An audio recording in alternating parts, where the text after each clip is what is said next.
A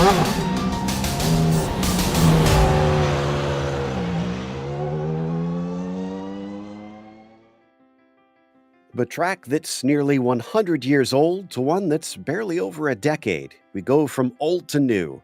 But Aragon is also new to iRacing in general, having just been released a couple weeks ago.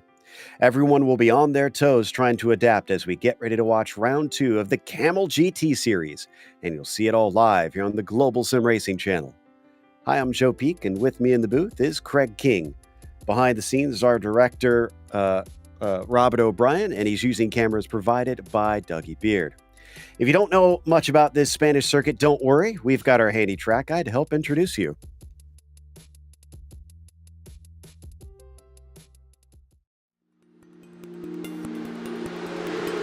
Welcome to Motorland Aragon. About an hour and a half west of the Mediterranean coast, this scenic but dusty course is a more recent addition to the Spanish motorsports landscape. Built to replace a dangerous street circuit in the nearby town, it's become a hub of modern racing for the country. Motorcycles are its most famous draw, but it does see sports cars and lower-level open-wheelers visit frequently. Plus, its warm climate makes it ideal for winter testing. Its 7 layouts range between 1.5 to just over 3 miles with 12 to 18 turns.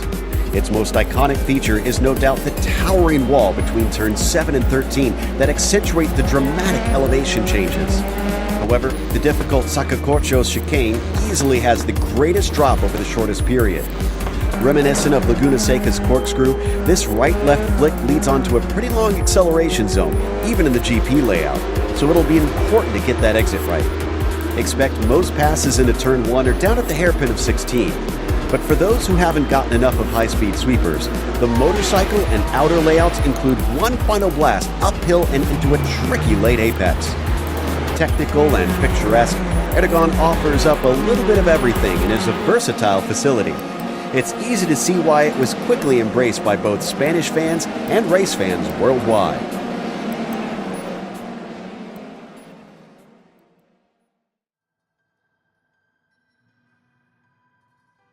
Well, not only is it the new track, it's what we expect will be a lesser used version here on the outer layout, Craig. Yeah, new track to iRacing, and it provides the drivers a fresh challenge. It's 14 tons on this outer layout, equates to about 3.06 miles, 4.92 kilometers. Now, the first half of the track features a lot of low to mid-speed corners as you work your way around the hills with these blind crests and the near blind corners. Now, before getting to the outer layout, which features a nice long straight, ignoring the chicane, on paper, turn 10 looks flat as you start that long run on the straight and down the hill, but it narrows up. The GTPs that require a lift for the GTOs, there'll be a tap of the brakes here. Now, for the GTPs, that opening part of the lap there, it's going to be tough because there's a challenge there. They've got to attempt these slow cut sections with care. They've got to avoid the bumps on the curves that they get on the throttle. For the GTO drivers, they have their own issues there. They don't want to take too much speed into those corners. They will have the car sliding out, so they need to slow that down pretty fast. Traffic will be a challenge around this Spanish track, however. There is no rest between some of these opening corners for the prototype drivers. They may find themselves stuck behind a GTO and losing time, or they could take the risk around the outside of some of these corners. Most notably, I've seen in practice, turn 5. So in short, it's a new track, it's a unique layout, and it promises to deliver an outside-of-the-box race for the drivers today, Joe. Absolutely. I'm looking forward to this. And, the championship is on its way with Nürburgring being another one of those unusual tracks. And, of course, we have a bit of a newcomer. Well, not really a newcomer, but he hasn't shown up in some time, Andreas Valenteus, who kicks things off. But he also is not here this week. So we'll see if he comes back anymore to try and challenge things, as Xavier Sanchez is here and comes off of a win over in the Lotus 49s just a couple hours ago. So he's on his game right now and is trying to keep back guys like Aaron Humphrey, Timothy Reed, Fabian Newbooth, a lot of regulars here in this series. Let's take a look at the GTOs as well here, Craig. Yeah, we look at the GTOs, and Topi Kortanemi is leading them after that one race again, a driver who is not here this week, and neither is Noel Lundberg. So Ove Trengarade will take back that spot really after that race, and Arturos Candelas as well sitting there as well. Javier Olmo will be back out there in the number 2 car today, and he's 5th in the championship. Timothy Vaughan is just up there behind. You start to see some of these drivers, of course, being a Nürburgring race, you see a lot of the drivers you don't expect to see sometimes, as is the challenge of the Green Hell. So these championship standings will look a little bit weird after the first race, but some of those familiar names are still there. Now, for today's race details, it is back to our normal format of a timed race. 40 minutes here for round 2. It is open setup. Got to think that they're going to be trying to get some straight line speed out of these cars, especially with that long run out of Sacaporchos and Marc Marquez onto the backstretch. They have no spare car. Now, while this is a modern racetrack, there's a lot of paved runoff to kind of help save you. There's also some serious little knobs at the apexes of curbs that could cause some real damage, so they need to watch out for those. Drive-through penalty at 17 incidents and a DQ at 25. Going back to that paved runoff, probably a bit of a concern here. Keep it between the white lines, keep it on the racetrack, and you won't have to worry about it as we get our first lap times in.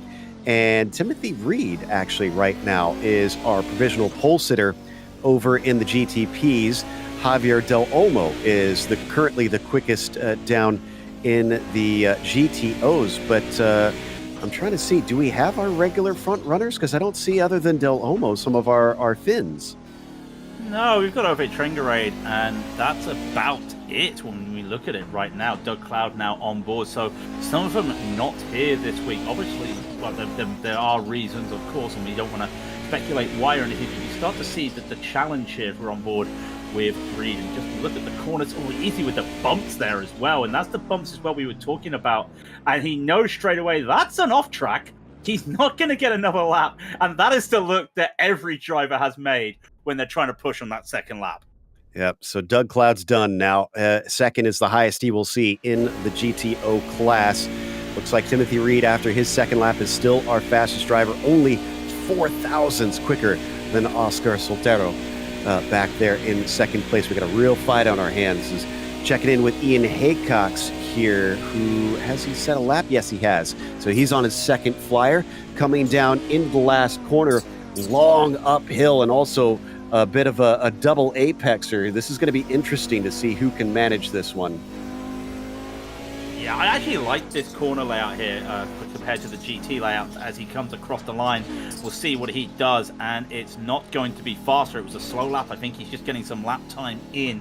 I do like that final corner section they're using instead of the very tight hairpin. This is the Moto final corner they like to use, and it really is providing a lot of challenge here. But Joe, just look at this straight. Remove the chicane and look how big this straight is. It just goes on forever. They're going to reach some incredibly high speeds, especially in those GTOs. They have a lot of grunt underneath them that you wouldn't necessarily expect. So just watch out for that. As here we go, coming up to the line. This is Timothy Vaughan, but he's already had his 2 laps, so he's going to go no higher than that 5th position. Ove Trangrade's second lap, unfortunately, deleted as well. So Javier Del Olmo's looking like he's going to remain as our pole sitter. Yeah, Javier Del Olmo's going to remain, and I believe that might be all of them. We do have the 22 out there. Just taking some laps, but I just want to talk about how close that GTP is, because Timothy Reed has a 4,000th second lead in the GTP for the pole, so that promises to be quite a close battle. And there goes Marco, just having a little bit of a move, but just look how long that straight is. When I keep going on about it, when you eliminate that chicane, it's such a difference, and it just changes the whole progression of this track. Now it's just a clear straight line. So Hamilton Ruiz on his second lap. Looks like he goes quicker, but he does not improve his position. He'll stay in 14th. He's the last driver able to set a time. Everybody else is done. So Timothy Reed will take the pole position here on the first visit to Motorland Aragon, as Oscar Soltero will start from second and Heitor Sentes Galindo will be P3. Alexander Van de Sant will start from fourth, followed by Aaron Humphrey in P5 and Brendan Lim in 6th. And it's Fabian Jungbluth in P7. Xavier Sanchez, who looked quick initially, gets slotted down to 8th in the end, and Nick Mucanos will start P9. Daniel Gomez will start 10th. Then on the next slide, Javier Mascara will be P11. Luis Enriquez in the 12th position, followed by Laus Olsen, underperforming here, only 13th in that number 12. Hamilton Ruiz, as we mentioned, starts 14th today. Riley Downing 15th. And Jason Clapper, as he traditionally does, did not set a qualifying time. He'll start at the 21st position of that field. Yeah, and then in the GTOs, Javier Del Olmo will be leading them away with JD Rodriguez beside him. Doug Cloud with P3 after that second lap mishap. And then Tim Kennedy will be beside him in P4. Timothy Vaughan will take 5th. Beside him will be Ian Haycox. Marco Saralgo will be 7th. And Robert Plumley makes his return yet again. He will be 8th. And then Yuri Geisen will take 9th, with Jamie Hamill-Smith in a surprising 10th position.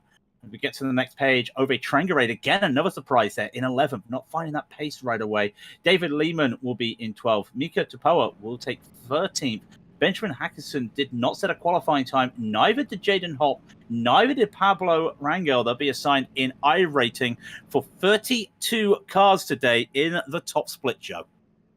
And yeah, that's the big thing. Top split here. It's becoming more and more regular in the Camel series, which is good to see, but also makes it difficult for those who want to win. 82 Fahrenheit on the track surface. Not too bad. It's early in the morning, so it's still warming up. We'll see how hot it gets by the end of today. 28 Celsius for those on the metric side, and about 13 miles an hour wind.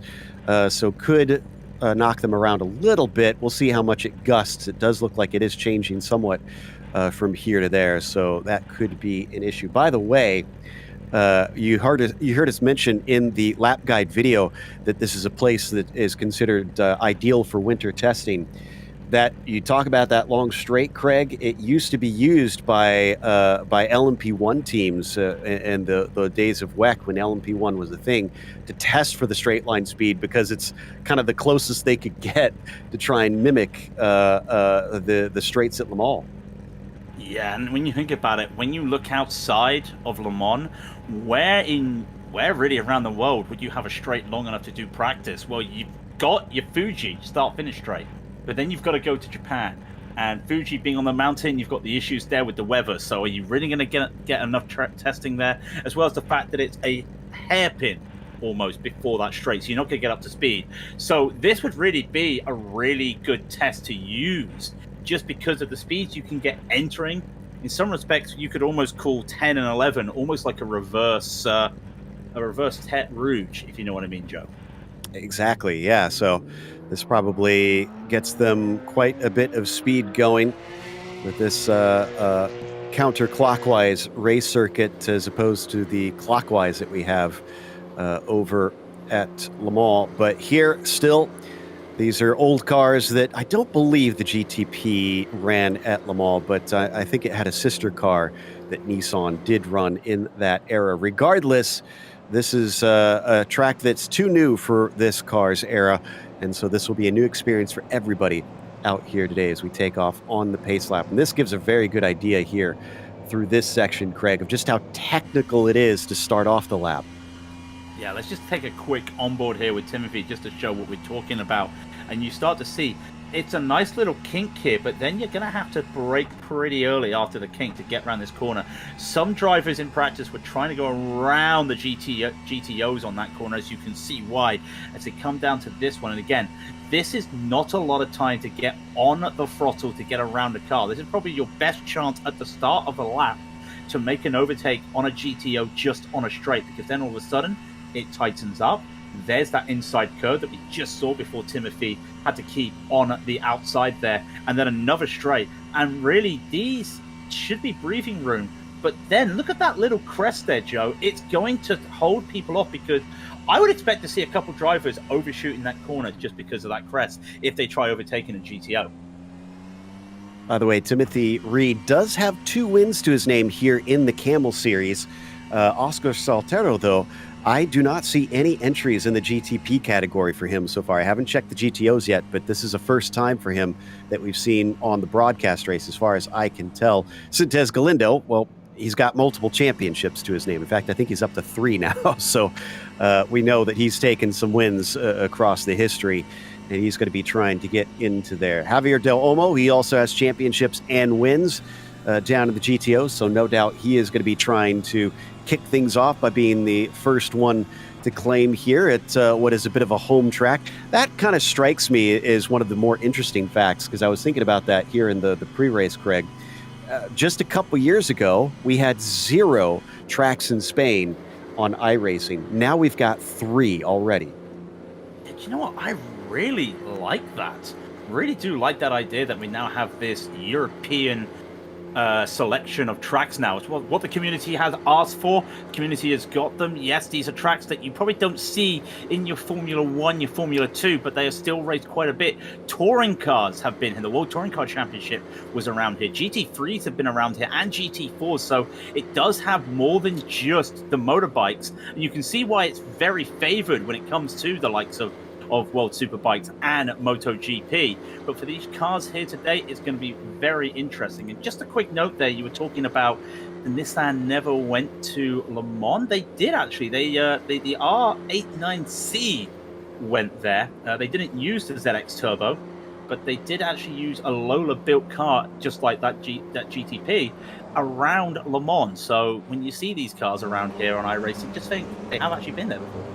Well, I was saying that there's a sister car. It's not this specific one because this was an IMSA spec. Regardless, we are ready to go, and it is off early for Timothy Reed here as he gets a very good jump, and it's a battle for second, 3 wide almost for a brief moment. Soltero around the outside as Sintes Galindo is going to be able to sneak under him, but it is a clean start down into the first corner. Let's go to the GTOs.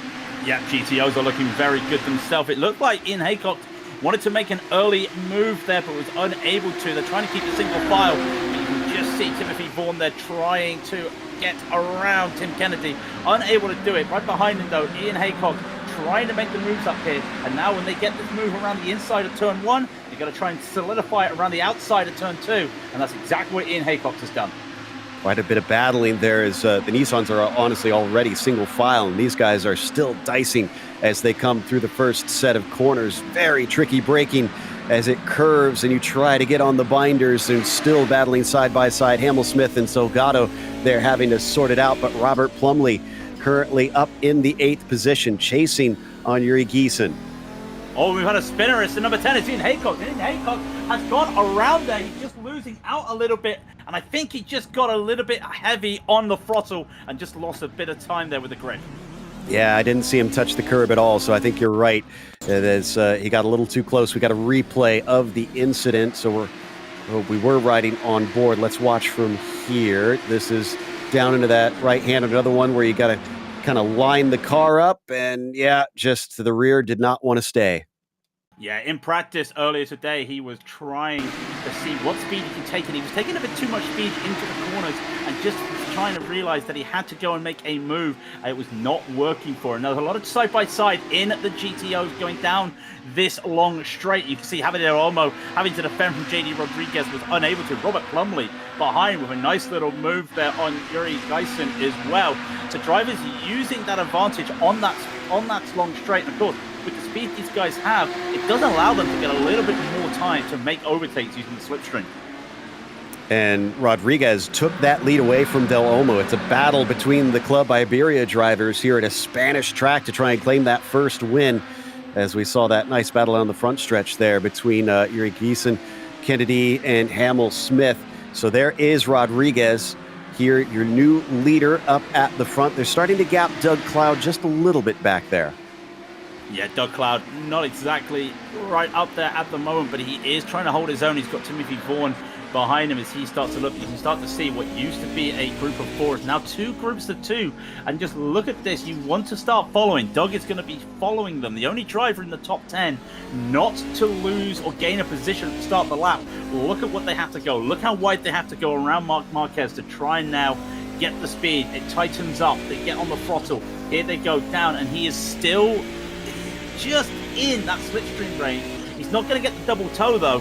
That should help him defend against Timothy Vaughan. But you start to see with the headband on, it's going to be a challenge to Doug Cloud. Yep, he's got about a second to make up. And there's another swap around. Del Olmo overtaking Rodriguez. And if they're working together a little bit here, just trying to leapfrog and stay out of reach of the next few. Would not be a bad idea. Work together instead of working against each other. Try and use the single file to your advantage, and that's what they're doing, and it looks like it's paying off for them at this moment. dog cloud. He takes a little bit of a breather. The hard part's over. Now take another breath down as he gets ready for another lap around him. Meanwhile, behind him, it looks like that battle with Dyson and Kennedy is looking really good as Dyson makes a very nice move behind.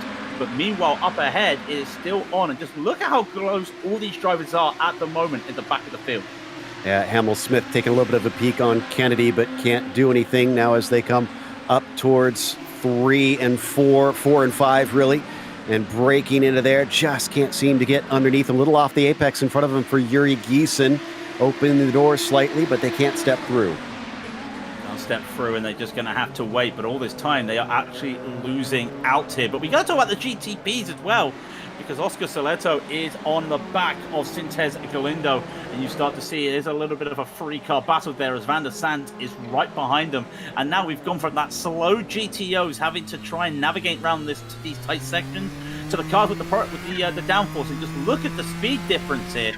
The delta is only about 13 seconds, but that's still quite a lot when you think about other tracks around. Only 13? Only 13. Only 13. Yeah, only. Yeah, I was going to say, that's still pretty hefty there. The interesting thing about that is they're getting close to lapping Mika Tupola and Ian Haycox, who are at the back of the field. So they're going to start to get in the thick of it, but you can see they're losing touch with Timothy Reed. He's scampered away out of the slipstream. Sintez Galindo is going to have to catch him on pace or hope that the traffic goes his way. Yeah, he's going to have to rely on the age-old adage of traffic giver, traffic taketh. And you start to see if he can just work now with Oscar, work with Van der Sant. Those three are quite away from the rest of the group. So all they have to do is just work together, and maybe this will go with them. It's a similar situation with the front of that GTOs we were talking about. The leaders of the GTOs work together to pull away. How about second, third, and fourth in the GTPs work together as they come down for another lap? And just look at the difference and look how wide they can go. We've got big instruments. Oh, Hamill Smith got a little bit tangled here. He was trying to fight with Benjamin Hackison, and the two have come together. So this sent them flying down the order. This is coming, I think, through into turn 3. Let's see here. Yeah, that's 1 and 2 right there. Hackison on the outside. Did Hamill Smith drift wide? That's a bit of a racing incident, I think. Yeah, maybe just pinch him a little bit. There was an opening there, and I think he tried to take it. Maybe it just closed at the last moment. I think I would be right with you, and they're lucky not to hit anybody. Well, Jamie gets another tap, not on purpose, of course, but just another tap. But the GTPs are going through the traffic right now, and for Sintez Galindo and Solerto, they've had a pretty good run around it. But if you're Van der Sant, all of a sudden you're side by side with Aaron Humphrey, and you're losing out here on another position. Who's got the better straight line speed? He's going to duck in behind Humphrey. Van der Sant is going to try and see if that'll pull him close enough. He can take the position back, but no. He runs out of straightaway up in front of them. That is Ben Hackison, interestingly, and he's going to just drift out enough that they can tuck underneath. Yeah, that's the type of thing that they were probably hoping for, but not so early. And now just look at this challenge. There's an opening for Aaron Humphrey. Is there going to be an opening for Van der Sant? There will be. Talk about the bookmarking, and this could be a little bit of bookmarking here for Humphrey. If you can just put one of these GTOs between him and Van der Sant, that'd be good. But look at the way they're taking the lines here. Some of them taking the inside, some of them taking the outside. It is all chaotic here. It's a new experience, like we were saying. These drivers are trying new things on the fly. They've got no other way to test it. They're going to have to do it live. Yeah, I mean, we haven't talked about it enough that each track has its own kind of chemistry between the classes, and not many of the drivers necessarily have the experience at this place yet. So this is a learning process. It is a great learning process. They go down the hill and just look at them just having to try and squeeze out a position behind. And that is Laust Olsen going round. Ooh, he unfortunately, I think, had a little bit of contact with Ian Haycox, who himself got run into by Nick Mukanos. Here's the replay. Side-to-side contact that upsets the green GTO. Laust is the innocent victim here, just basically at the wrong place at the wrong time. Did that almost look like 4 wide there coming out? And oh, that was some impact. And that was that Ian taking a toe there. That just goes to show what can happen. And that is such a shame there. Meanwhile, we get back live, and oh, Javier Sanchez just goes around in the background there, just catching a GTO on the exit the final corner, and that was Robert Plumley he caught. I don't think Plumley realized he was around the outside. Yeah, we always hear the GTO drivers trying to tell the GTPs, we have to track out. We need the entire track. And yeah, perfect example right there with, wasn't just Plumley. Who was that he caught initially? Didn't quite make it out. It was Plumley fighting it. It was either Lehman or it was Kennedy. It was around that area. One Kennedy. Of those two as well. Yeah, one of those two getting caught up. And yeah, such impact. It was Kennedy, but you could just see it in the background there. And we were looking. It was so tough as well because I believe Plumley made the move before that incident, which was really good. Well, we come back live. Reed still leads in the GTPs. Delmo still leads in the GTOs, but it is the mid-pack that is seeing the chaos right now, as we've had multiple incidents with our first round of lapping here, and they're going to have to do it probably about 3 more times, gauging by the fact that they're about a quarter of the way in. Yeah, and just look at it as well. You just see with Gomez there, that was Timothy Vaughan taking one way, Doug Cloud taking the other. Yes, they have to track out there, so that's what you would expect if you're Daniel Gomez. And Timothy, they're just not doing what you expected. You're used to that. There's a lot of runoff there. They can do it. But that there with Gomez allows him now to catch up to Brendan Lim. And Lim's got 2 GTOs in front. It's the lead GTO. He's going to get in front of both of them. And Gomez realizes the situation. He brakes hard. He manages to get away from it. Brendan Lim get too hot into the corner. And then again, Gomez almost doing exactly what Javier did. It's so tough with the different speeds here. Those prototypes are just tracking out. Oh, Jason Clapper, who usually likes to climb up through the field without a qualifying lap, has been sent backwards to 14th. So let's see here what happens as he comes through the first corner. Little too hot into there. Rear comes around. Everybody has to take evasive action to sneak around him. Thankfully, nobody makes contact. Of course, one of the things we forget to mention, a new track means it's got the 4-tire off-track rule. So that's why you're seeing a lot of the drivers track out as wide as they can on those green AstroTurf, just to try and get as much speed as they can. And that's what they're trying to do here. Aitor Sintet Galindo doesn't need that, though. He's got such a run all of a sudden. Calm as you like. He's going to go side by side with Solerto. He's going to take that position. And I don't think Oscar's going to be too worried about that. We're only 28 minutes left in the race. There's a load of time left in the race to get that P2 back. But they're 4 seconds away from Timothy Reed, so they got to try and work together somewhat to see if they can chase him down. The more they squabble, the more time they're going to be giving away. So Aitor Sintes Galindo, Oscar Soltero here. Again, 2 Club Iberians have shown up here at this brand new track. Not too surprised that it's being popular there, and looking to try and at least be on the podium. Don't know if they're going to be able to claim the win, because Timothy Reed right now is looking very strong as we come back to Doug Cloud now fighting with Timothy Vaughn down into the first corner, side by side to the left-hander, and it's going to be Cloud who comes away in the lead.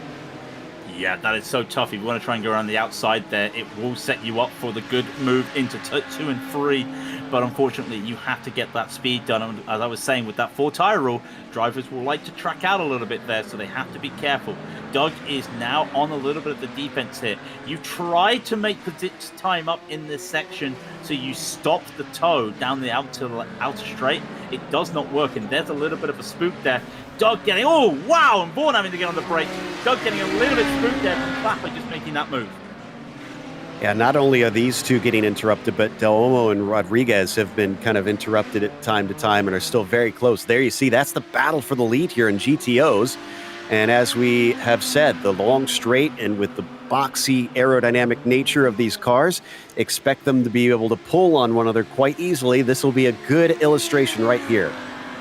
Yeah, they start about half a second gap, and we'll just to see as they close up already 3 tenths at least, and it's going to be 2. Gain quite a little bit of time. Meanwhile, behind them, Timothy Vaughan and Doug Cloud, they're trying to take their own moves, and Vaughan will have to yield, so Cloud will keep P3. That just goes to show you the speed difference. The boxes, they do punch the air, but they're not getting the speed that they would anticipate.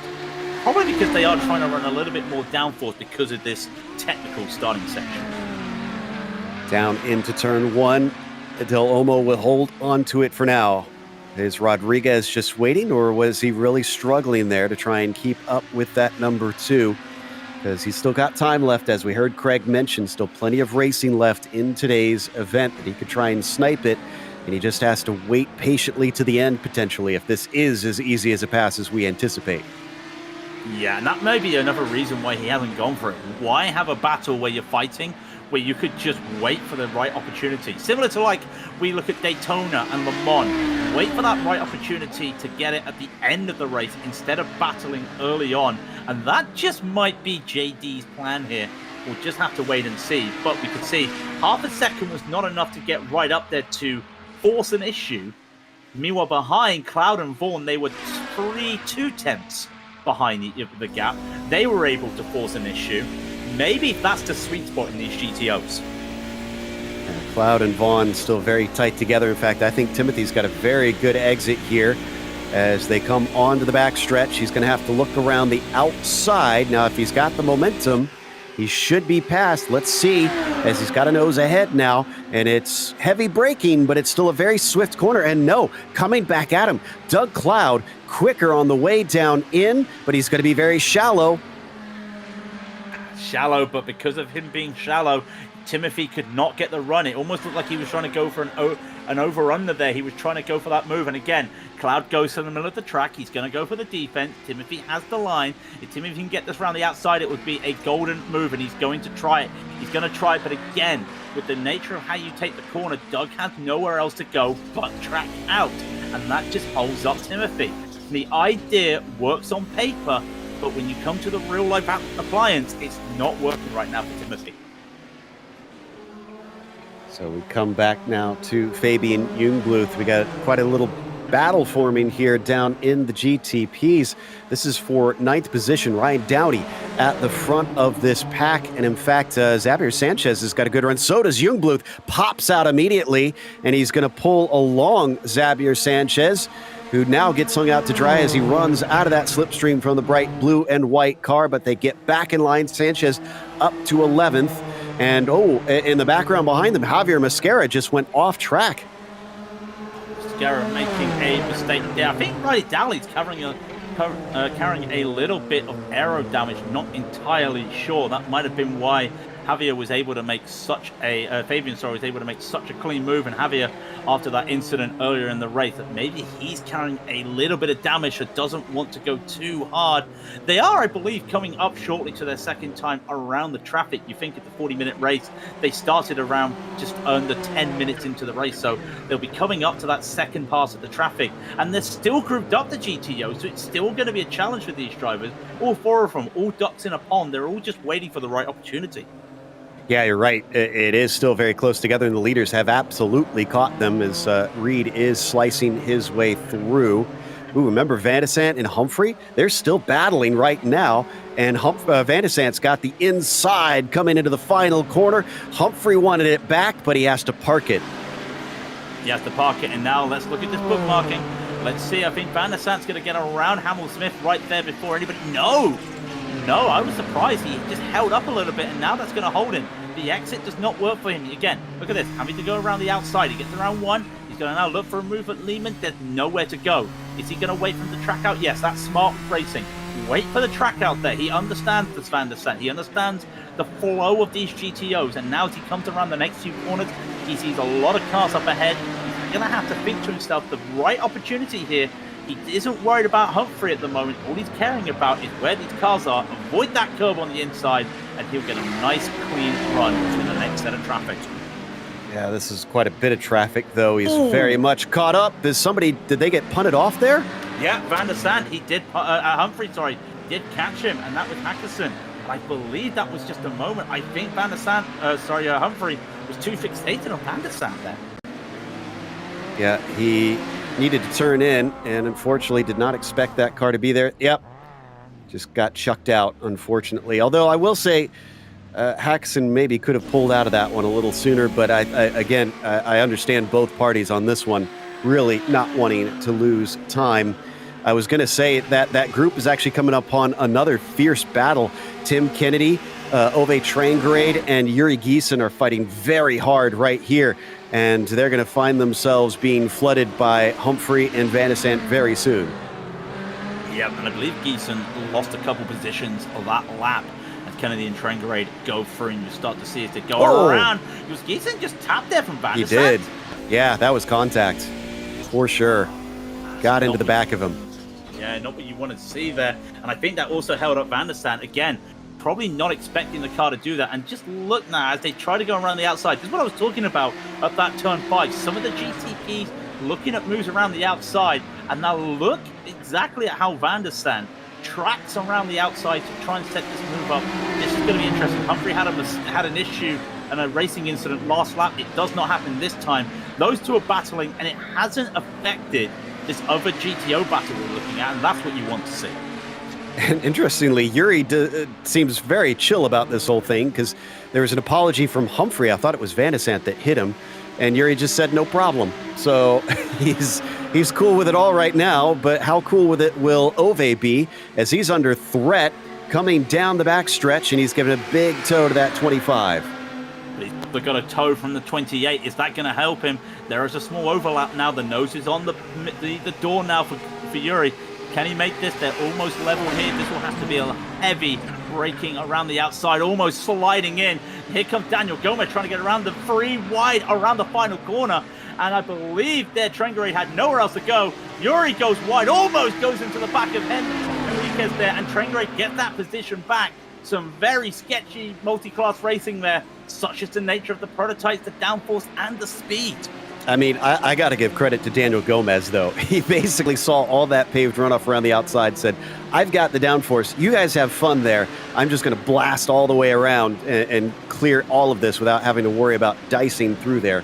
And that saved his bacon. So he still runs now here in, I believe, 7th position. So he's done quite well for himself at this stage. But we check in with Brendan Lim just in front of Gomez, not by a whole lot, and he's being held up by some traffic.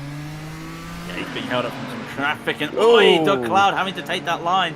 And I think Lim thought he could get that, but again, the GTOs have to take that line because they are going to have to take all the grip they can, and that would just hinder Doug, and I think that would actually going to hinder Doug full stop, as Timothy Vaughan will come along with a little bit of a move there. Lim's trying to catch up to Van de Sant and Humphrey, trying not to let Gomez catch on to him. Did that allow Vaughan to make a move, though, on to Doug? He cannot, and Doug holds on to that P3 yet again with 18.5 minutes left in this race and some. And meanwhile, as Javier Sanchez, he just sees a train of cars there as he continues his way back up the field. Oh, and a bit of an awkward timing down to the inside. Can he get the apex away at the last little bit? Whoa! Over the bump. I don't know how he survived that one, but he threaded the needle.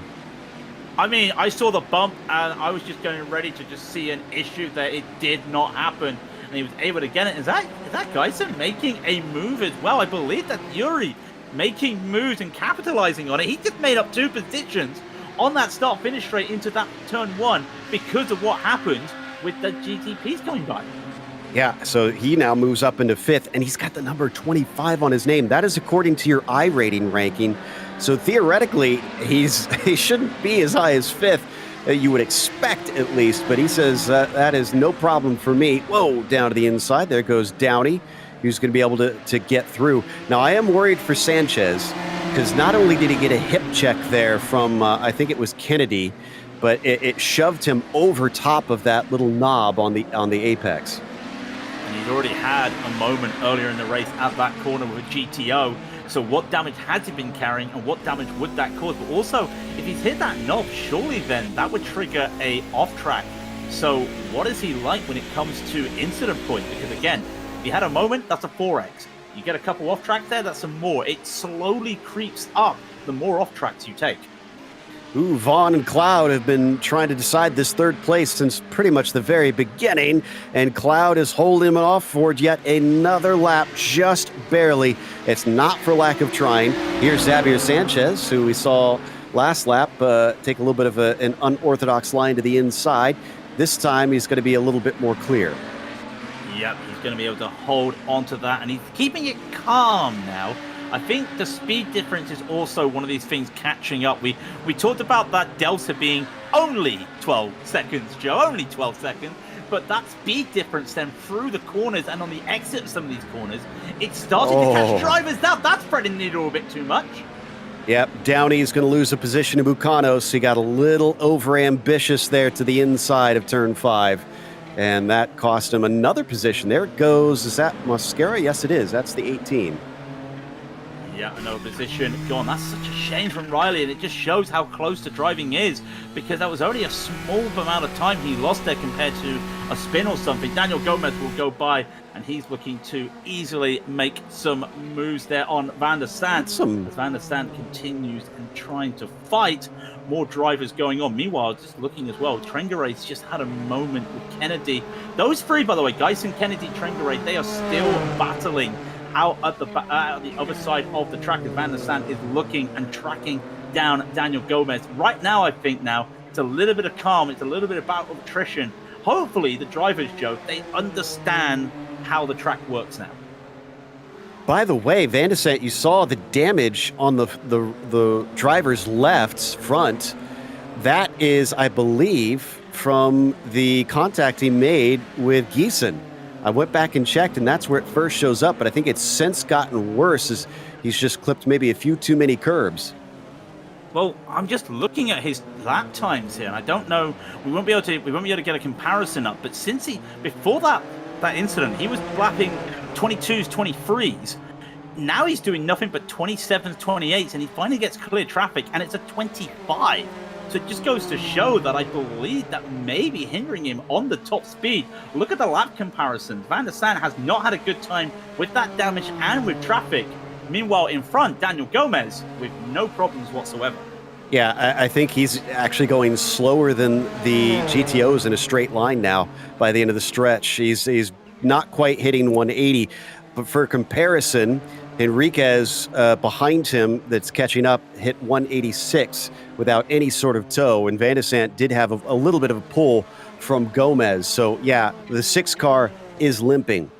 I'll tell you what, the 1 car, Javier Del Olmo just overtook Javier Sanchez. Now, is that a sign of Javier not having the top speed? But he gets by now because of downforce, but he allowed Del Olmo to make an overtake there. Is he now struggling with top speed? By the way, we were talking about Van der Sande with his top speed. It's 12 to 15 kilometers an hour slower than everybody. Hello, there's a little bit of traffic there as Mascaro, they all go around. Riley Downey with another problem, this time at turn 1. And Clapper and Mosquera managed to get away with it, along with Nick Mucanos, but things got really sketchy in through there as they overtook. Actually, that was our leaders, I think, in the GTOs. That was Rodriguez and Del Olmo. Yeah, that was the leaders. That could have been catastrophic with the gap they've got. They both have a 15-second gap to the rest of the field. And you just think to yourself, what would have happened if they got taken out? Because that would just change the whole complexion of the GTO field with how the distance they'd be going. So that just could have been bad. And again, you see the same. Rodriguez, he is still there, still going on. I believe Sanchez has actually retired the car now. And he did disappear while driving, so I'm not sure if he alt F4'd or what, but he didn't come to a halt anywhere. The car blipped out of existence. So it says manually disconnected, so we know it wasn't him just losing internet connection there, and his day is done, unfortunately. Not going to be able to do back-to-back wins on our broadcast. Del Olmo versus Rodriguez. Del Olmo with a championship to his name. Rodriguez, I actually need to check his stats here, see how many times he's run in this series, because I feel like we've seen him, but I'm not sure, I'm not familiar. The name has seemed a bit familiar for me. I believe JT has run a few times in the series, but as far as I'm aware, I don't think he has a victory to his name. I'm sure Joe is now frantically checking the stats as Rodriguez is waiting and pouncing. He knows with 12 minutes left in the race, he does not need to be aggressive. 12 minutes left in the race, these cars are doing 96, 97 second laps. You can do the quick maths yourself and you realize that only about another 8 laps to go in this race, maybe 9 if we'll have to see. So he does have the time. does he have that line and does he have the ability? Because a lot of this now working is getting around Marc Marquez, that turn 10, and trying to get the better run. And if you're following a block of cheese, as I like to call these Alvins sometimes when I think of the word block, it is so hard to try and punch a hole through the air. And that may be something he's trying to look for. But at the moment, he's not close enough to get a run down into that hairpin at the end of the track. The stats are 6 starts, no podiums, no wins for JD Rodriguez. Average finish around 12th so far. So this is definitely looking very good for him. Kind of don't blame him if he throws all his eggs in one basket for a track such as this to potentially try and take a first victory. If not, at least looking like a likely first podium for him. And that would just be great as well. And again, another fresh name in quotation marks coming to the broadcast and getting a good result. And that's what we like to see. A lot of drivers catching on to this thanks to promotion from iRacing with some fantastic highlights in the past from GTO drivers, including a one Javier Del Olmo in some of those clips as well, as you start to see he's just working his way now. He is almost on autopilot. He knows Rodriguez is behind him, but he knows JD is not going to go for anything in this section. He can just take it nice and calm, just relax, and then the real fight will come on those straights. Yeah, got to focus on his own race and figure out his own line. Let JD do what he's going to do, because clearly he's got that slipstream keeping him in tow. 10 minutes left, a quarter of the way still to go, and it is a tight fight for the win in GTO between two drivers that could claim this as a home track as they swing through Sacacorchos, one of the biggest drops around the lap, and continue to plunge downhill into Marc Marquez. Yeah, and there goes a lapped GTP going around down to Marc Marquez. They go up the hill a little bit as they start to work down that straight. Have to be careful they've got the right speed here, and this is the closest JD has been for a while. Timothy Reed's going to come by them. That will probably be the last time Reed will lap them. And now JD said, this is my chance. He gets a small slipstream there from Timothy Reed, and he's going to do this. Side by side they go. He has the inside. And once again, JD Rodriguez looks to claim the lead of the GTOs. But was that too early? Does this now give plenty of opportunities for Del Olmo to try and pull the same move right back on him? They're only looking at about a minute and a half laps, so we've got about 7 more to go, most likely, and then diving down to the inside second in the GTPs. Aitor Sintes Galindo slices through. Yep, he slices through, and he does it politely compared to some of the things we've seen earlier that caught our breaths for a moment. He gets by, he gets going, it's fine. It'll be interesting to see how Salerto goes, because outside of like the back of the field, the whole front of the field are in groups of 2 at the moment, and they're just holding on to one another. So when these GTPs come by, they're having to work their way around 2 cars, as that is Yuri into the pit. Is that a black flag? I'm not sure. It is. Too many incidents, I suspect. And he's not going to be terribly pleased about that. Salerto, sorry. Salerto's just been turned around from Javier Del Olmo. Sorry to interrupt. Oh, no. And this is going to hold up Del Olmo. Just, now, this is an interesting one. This I kind of put down to the nature of the 2 different ways these cars drive. He has to carry the momentum, and that GTP car is not as quick in slower corners, and just, unfortunately, they came together. They try to also slot in between the 2 of them. Something that's totally fine. But again, not realizing the speed differences. I think that caught both drivers out there. That is one of those multi-class racing incidents. And it's such a shame. Thankfully, though, Salerto, he still has that P3. For Del Olmo, he has that P2. He doesn't want that P2. He wants the race victory. And we've got more battling going on as Brendan Lim makes a lovely move, but they almost touched there around Aaron Humphrey. He had been stalking Humphrey for some time. Now that he's finally got that done, can he run away? And does Soltero have enough damage that Lim can chase him down? He's got 8 seconds to make up, but we've seen the aero damage is costly at this track.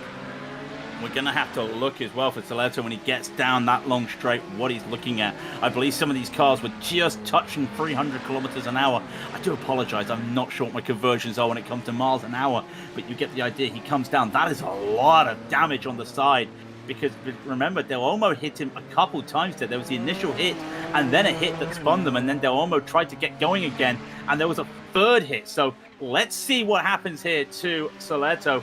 He comes down to that long straight. Does he have enough? He's already lost a couple seconds, I believe. Let's see these top speeds. Yeah, so 172, 73. I think he's down. I think he is significantly down here. Yeah, about 10 miles an hour, I believe, off of what the others can do. So Lim is going to be gaining on him hand over fist, and it looks like he's going to be bringing Humphrey with him. So it might not just be one position down, it might be two. Here is second place, who's going to kind of leap out of the way there. And Del Olmo giving up yet more time to Rodriguez. Giving up more time, but at the same time, he's actually caught to Rodriguez almost. I know that sounds crazy. He even having to bump out there as Timothy Vaughan is still trying to look for a move on Doug Cloud. And again, the outside's not working. Will the cutback work? It does not. It's not working for him at the moment. Can he get this? I'm not sure. They'll come again to the start-finish straight. Rinse and repeat. Doug Cloud to the middle of the track. Tries to defend this on board. Look at what he sees. Holds on to it. I was just about to say that gap between Del Olmo and Rodriguez, even with that GTP issues there, Del Olmo claimed 3 tenths, and we've actually got a spinner around, and it's Brendan Lim's gone around. Oh, after all that hard work, he throws it away. Not sure if he had help on it, but he unfortunately is back down to 7th. Henriquez looks like he has gotten by, so did Gomez, so he lost a number of positions. But here on board with Doug Cloud, I'm mighty impressed. He didn't like the fact that he screwed up that second qualifying lap. It didn't hurt him too badly, and certainly his race pace looks like it is survived and helped him just a whole lot more. Just look at that little dip in the middle wing there. And is he carrying a little bit of top speed damage there? Because you start to see Timothy is going to be really aggressive. And in fact, before they even get to that straight, Timothy's on it right now. And Doug is forced to take the inside. He realizes he is really gripping. He's smiling. He loves this challenge with 4 minutes left in the race. He may have to give this up, though. That top speed damage is showing. And you start to see there is Timothy Vaughan. But they're side by side. And now Doug's got this top speed. Comes back at him. He's got the inside into the final couple corners as Mosquera is going to have to dive around the outside. In fact, is he going to compromise? He's going to compromise both of them, and Tim knows it. He's going to try and go for the move as he dives for the inside of Doug Cloud. He's got the opening. He's got the desired apex. Can he finish the job? I think he's going to finish the job, and Doug realized that he wanted to go for that defense, and he realized he was unable to, but he's got a better line because Timothy had to get on the brakes here, and he's now going to take this position back. Side by side they go, the respect given, they do not touch, but Doug Cloud unfortunately has to slow down a little bit to make sure they do not touch. Phenomenal battle between these two. You can see the respect there. Oh, as Mosquera goes off beside them. Not sure if he had any help there, but off into the gravel he goes. I think he spun it on his own, and then Jason Clapper maybe was in the wrong place at the wrong time and had a little bit of contact with him.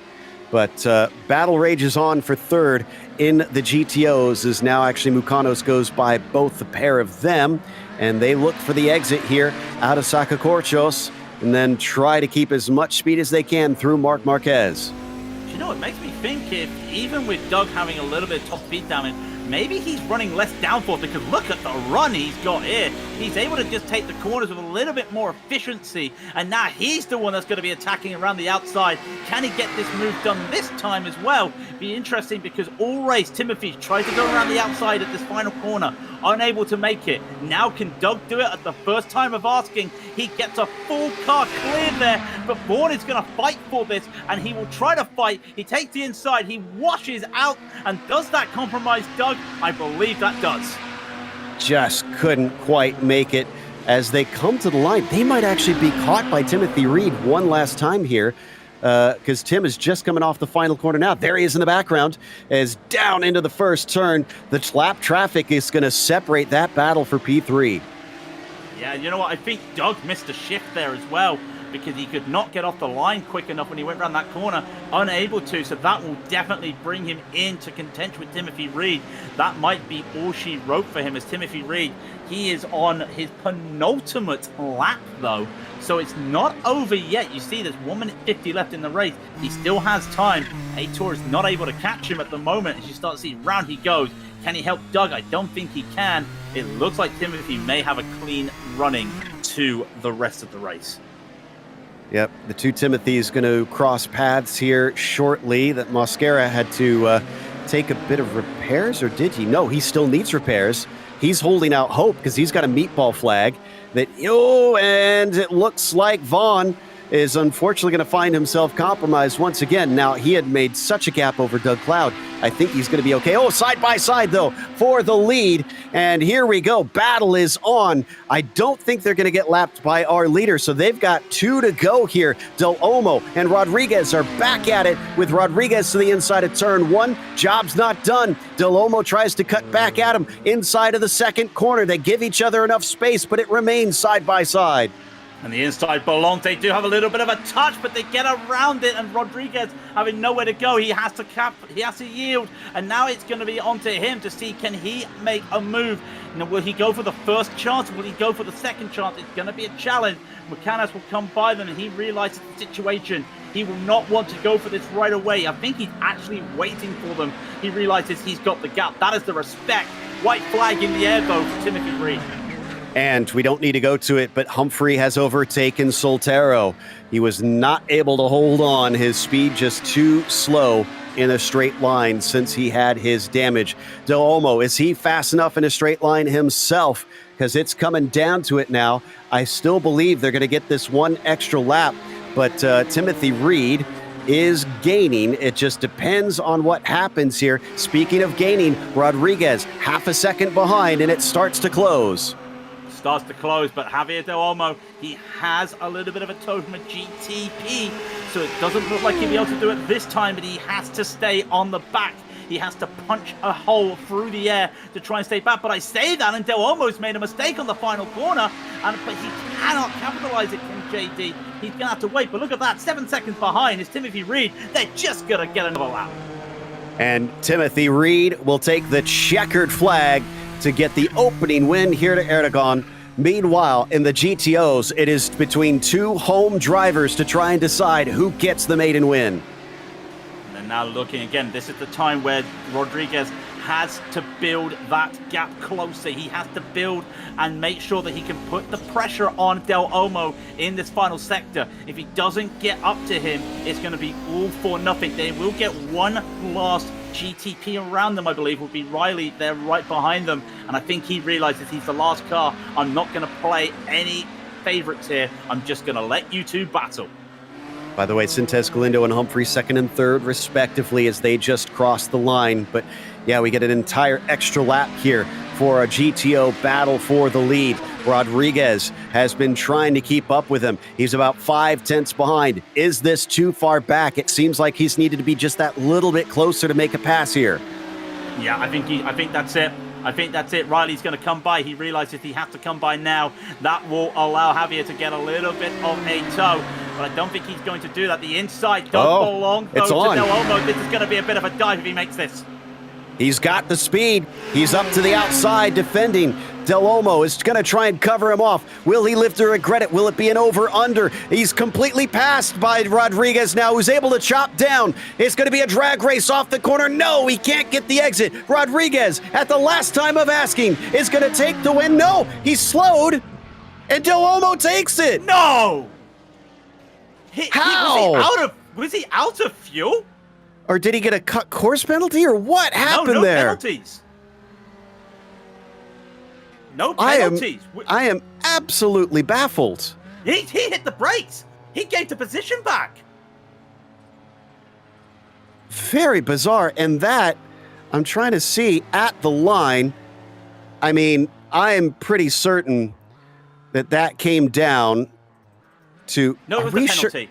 I was going to say, okay, yeah, it was a slowdown penalty because I was looking at the gap between them. It said 47 seconds, and that did not seem right. So he had to give it back.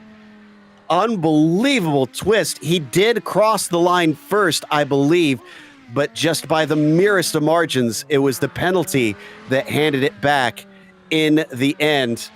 And that's going to take us to a quick break. We'll come back with the official results as well as driver interviews.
Welcome back to Motorland Aragon, and our first ever race on the channel here is done by the Camel GT series with Timothy Reed taking the first ever win at the track for the series. Heitor Sintes Galindo was second, managing to get ahead of a few drivers in the process, as Aaron Humphrey behind him finished third, outpacing Oscar Soltero, who unfortunately got damaged, and while he started on the front row, he was only able to salvage fourth. Luis Henriquez was fifth, gaining 7 positions, as Daniel Gomez was sixth today. And then Brandon Lim finished P7, Fabian Jungbluth 8th, and Alexander Van de Sant, having also damaged his car, dropped all the way to 9th. Nick Mucanos was P10. Then it's Riley Downey in 11th, last one on the lead lap. Hamilton Ruiz was 12th. Jason Clapper, not the usual climb we see from him, was 13th. Javier Mascara, 14th, and it was Xavier Sanchez and Laust Olsen with DNFs here today. What about the GTOs? Well, the GTOs, we had a fantastic battle with Javier Del Olmo and JD Rodriguez. Now, they finished 1 and 2. That gap is 47 seconds. That's because JD did indeed get a slowdown penalty going too wide on the final corner and could not serve it in time. So everyone does finish a lap down because they went the extra lap, but Timothy Vaughan finishes P3 after that battle with Doug Cloud. Then Tim Kennedy will be 5th. Marco Salgado will take 6th. And Jaden Hopp made up 8 positions, not qualifying, making up 8 positions to 7th. Jamie Hamill-Smith will be 8th. Benjamin Hackinson will be 9th. And Yuri Geisen will take 10th. And for the rest of them, David Lehman will be 11th. Pablo Rangel will take 12th. Nico Topola will take 13th. Ove Trengerade will be 14th. And then Robert Plumley and Ian Haycock both taking early retirements in the race. Looks like we've got second place finisher Aitor Sintes Galindo ready to talk to us. Aitor, another of your home tracks. You've now got 3 here, Spanish tracks ready to race. How does this one stack up to places such as Barcelona and Jerez? Well, it's a very good question, actually. I think, in my humble opinion, I think it's the weakest of the 3 because it's basically Fuji, but on the Spanish track. I especially don't like the a couple of corners, which I had a couple of saves on those corners because it's had to brake while turning, and it's a big no-no in the Nissan. But still, well, it's a Tilke track basically. So what can you expect? But still, it's a good week for me. A good haul of points, good rating. So yeah, I'm very happy with the result. Yeah, so a second place here. Obviously, you had to fight Oscar Soltero a little bit for it. Once you broke free, did you feel like you were pretty good on taking home that second, or did you have any worries about other drivers catching you? Well, apparently I had less wing than the rest, so it's always a problem when you are driving on your own because basically when you have less wing, you have basically less space because all that you gain on the straight, you compromise on the corners.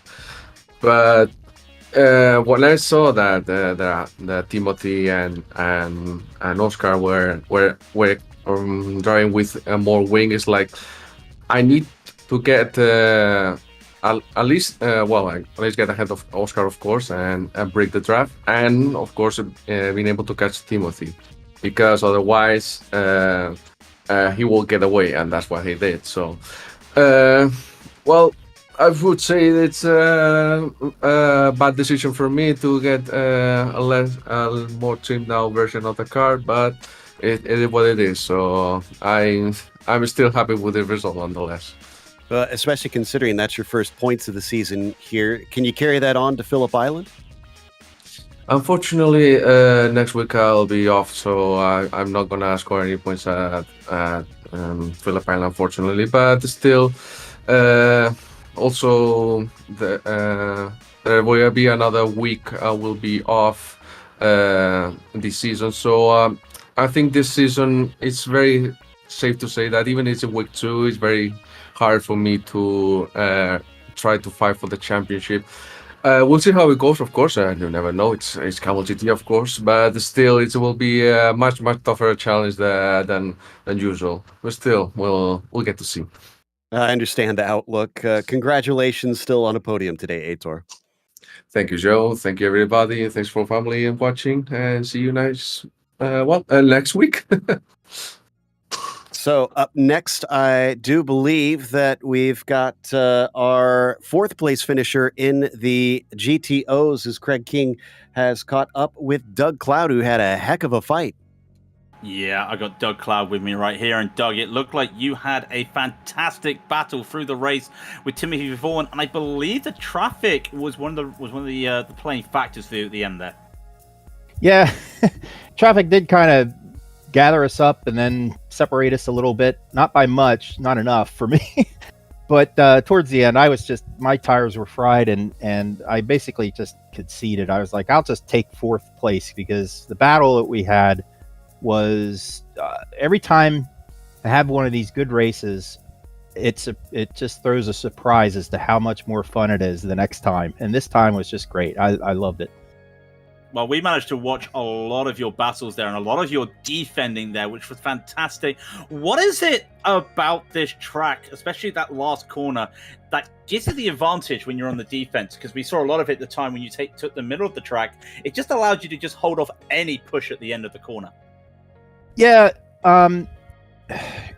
this track just forces you not to over brake, not to go past your brake point, because if you do, you're done. You're sliding out. It doesn't matter where. It's very slippery.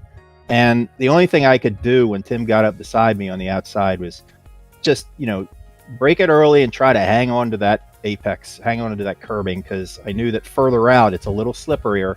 They wouldn't quite have the grip and be able to just sort of punch the gas enough to get ahead of him in that last corner and not get outside and get a slowdown. That's what I didn't want to do.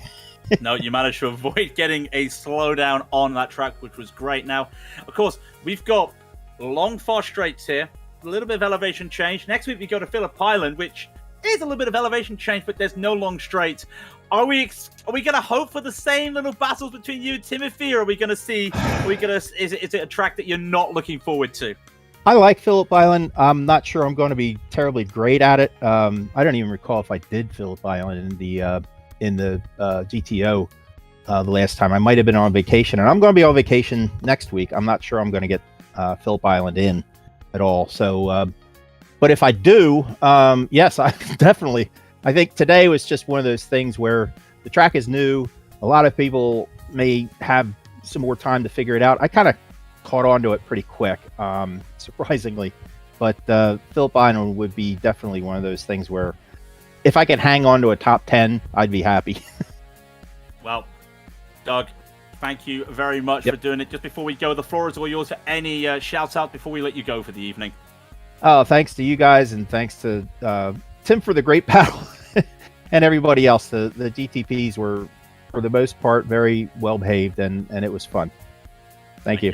Thank you very much, Doug. Enjoy the rest of the evening. You too.